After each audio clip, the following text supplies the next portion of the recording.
Happy Friday, everyone, and welcome to the Friday card reveal. So, this week we are using the Star Child Akashic Tarot and homemade affirmation deck that I made a while ago. You can still pick some. I still have some affirmation decks up for sale if you want to pick one up. I have a limited quantity. I'm not gonna make any more. They're all handmade. They're all different. No two are the same, and I couldn't make them the same if I wanted to. So I love the Akashic. The Star Child Akashic Tarot is really one of my favorites. So let's get into it. So the pile one is Queen of Crystals and Be It, Begin, Soar. So we got, I always find it interesting how well these usually mesh with everything. So the Queen of Crystals really said to me, are you denying your wonder? How are you ignoring that in your life? Because here's the thing. We tend to be like future focused a lot of times. We're focused on that end goal even when we're progress. Like I'm very much a process person. So where I have an end goal, the process of getting to that goal is more what I'm involved in than meeting that goal. And I feel like the Queen of Crystals is reminding us we need to remember that we're pretty freaking awesome right now. And that, shutting that down by saying I have to do this, that, the other thing, this creature to get to this point so I can be awesome creates a point where that's where you start to get into like blocks, challenges, of you feeling stuck because you're already in this process of working on it. And you got to admit that to yourself. That is a really powerful thing to be like, I'm in the process of doing this. And it's pretty freaking awesome. I'm learning a lot and it's amazing. As opposed to, okay, so we're not there yet. This has to happen. This has to happen. And then when it still does and you're not quite there yet, then it becomes this, then you do another round of that. And there's kind of a hard edge to that feeling of this. I have to do this, that, as opposed to, okay, I'm in process. It feels good. And this is a lot of it checking in with, does she look like it's hard? Does she look like she's making it work and forcing it? No. Her and her little kitty cat friend are just chilling there going, yeah, I'm sending these. And sometimes with this kind of stuff, since there's just a pile of crystals there, I would say she's sending those balls out to the universe to be what they will. And that's kind of your goal, is to be able to move into more of a flow and process orientation as opposed to a hard goal. What are you learning as you go through this? Even if it doesn't end up how you think it's going to end up, you got to think of those things because like be it, begin it, soar is all about, it's not like this, that, and the other creature. It's that I am it already. I'm going to begin. I'm going to keep beginning. I'm going to enjoy that process and soar along with that energy as I move through this Queen of Crystals energy that has you remembering how awesome you are, that the process should be enjoyable and not necessarily something that's like, ugh, trod, plod. Bring in levity, bring in magic, love, light, expansiveness. So you can be it and begin it. And sometimes you're going to begin it over and over and over again. You're going to make that choice to continue doing it so you can soar and let that in. That's pile one. Let's grab pile two. Pile two is the Six of Cups, and I hear, I listen, I know. So the Six of Cups is reminding us to be present and aware, to pay attention to what's going on in the now, as there's a tendency, future living or past living, it can be really easy to fall into that habit of reliving. Well, when you're doing future stuff, you're not even living stuff that's happened. You're reliving stuff that's yet to be. And when you're in the past, you're reliving all this old stuff and rehashing it. And I feel like, kind of the theme of this week is, seeing your wonder. And a lot of this is playing back into that idea that we had in pile one. Pile two of like, what are you experiencing? And where are you shutting that down? It's very much a card of presence and awareness this week, of acknowledging what is good going on, not focusing on the negative, and looking at what joy and gratitude can bring you, as opposed to of focusing on what's not working. So a lot of times when you focus on what's not working, you get really knotted up. It's like working on a painting. Every once in a while, I'll ask myself what's not working. For the most part, what I do go through is what's working. Okay, so the eyes are really good, the nose is, that mouth needs work, or the nose needs work, or like my bias. When you draw a face, I can't ever remember which hand is. I think it's your predominant hand. You tend to be a little bit rounder on one side, so fixing things like that. But it's like I ask myself, what do I like about what's here? And then I work from there. Instead of like, what's wrong with this piece of art? Because frankly, I can always find something wrong with a piece of art. Excuse me.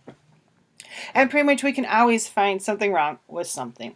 And the Six of Cups is reminding us to move into a place where, like, what's right? What's going well? What is working really well in what I'm working on? Of bringing that process of joy into it so you can deal more readily with challenging emotions. So let yourself see what's working, what's good, what's going right. And part of that's going to tap into the intuition of I hear, I listen, I know.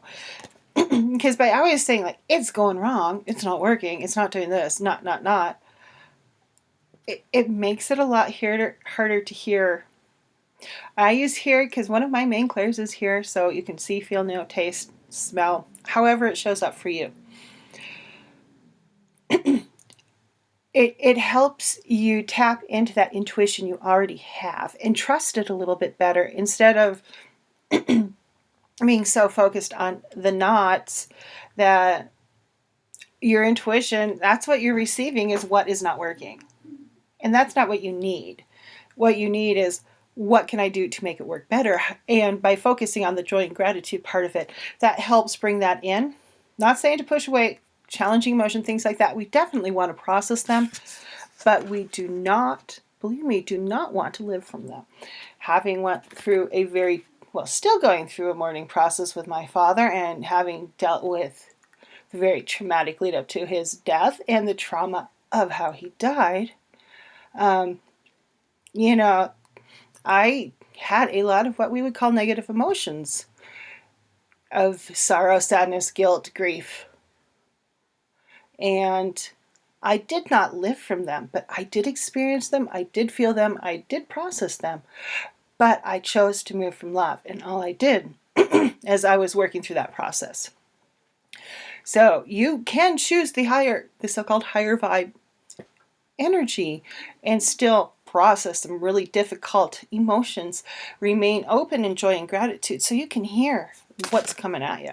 Because that's really important. When you're more open to what's there, you're not getting like, yep, that's not working. You're so right. Confirmation on that in your intuition. But when you open it up to joy and gratitude, then you get the solutions to what's not working. And that's really cool.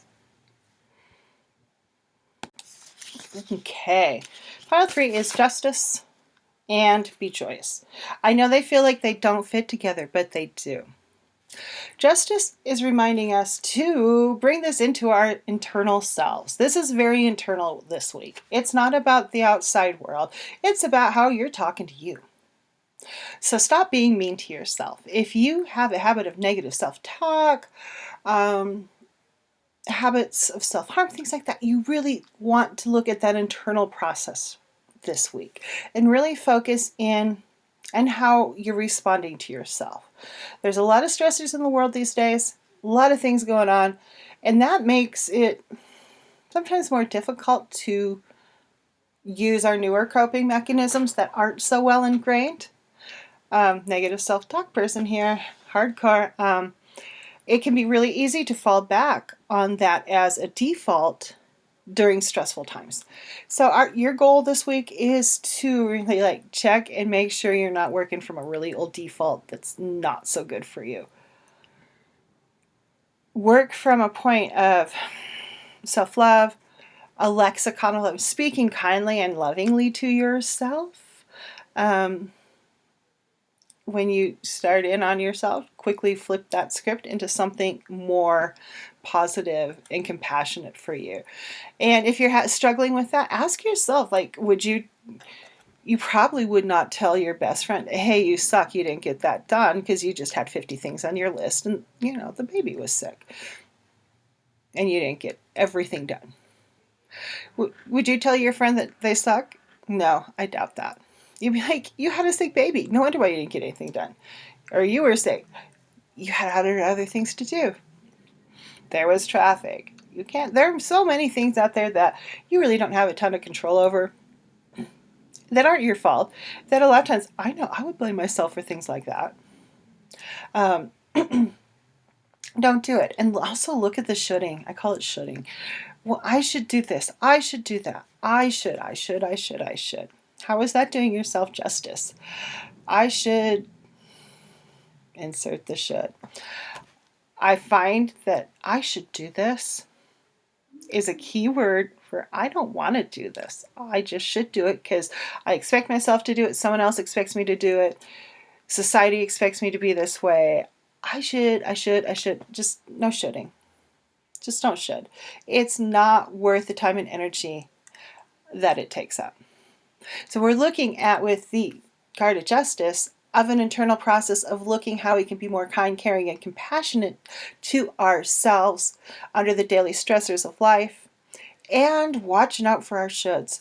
I should do this. And granted, there are shoulds that have to happen. There are some things that just have to happen, and you really need to try and see if you can get those out of the shoulding category and into a more juicy place. And sometimes changing the wording or flip wording or how you think about it can help move it into something else and out of the should. So take a good look at should, because being joyous is what you need to be of some form. We're human. We're not going to maintain a state of joy all the time. But by creating, not shoulding, by creating, how, it doesn't work in English, by being self-supportive, supporting yourself with love, compassion, kindness, joy, it lets you start to bring in a justice of internal self. Does that make sense? You're treating yourself justly as opposed to condemning yourself. And joy is going to help you work through that hard aspect of of the negative self-talk and behaviors and patterns that are not so helpful. Okay, so that's this week's card reveal. Also have in the Heartlight Transmission group, there's a link down below for Facebook. Brain cramp. In the Heartlight Transmission group, we're going to be doing energy workshops, and it's going to be total fun. I'm really, really super excited about doing this. The last time we did any energy workshop kind of stuff was a long time ago, in 2016-ish, when I first started the group. And how I work with energy has expanded quite a bit. I was first I was saying change, but I'm like, no, it hasn't really changed. It's expanded. It's built on that base I already had. And we do things quite a bit differently and more effectively, more importantly. So we're going to be starting at the very beginning with what is energy and basic energy management.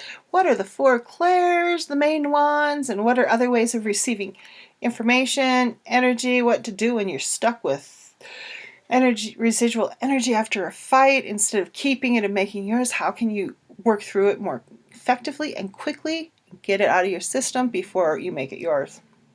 That's always a bummer when that happens.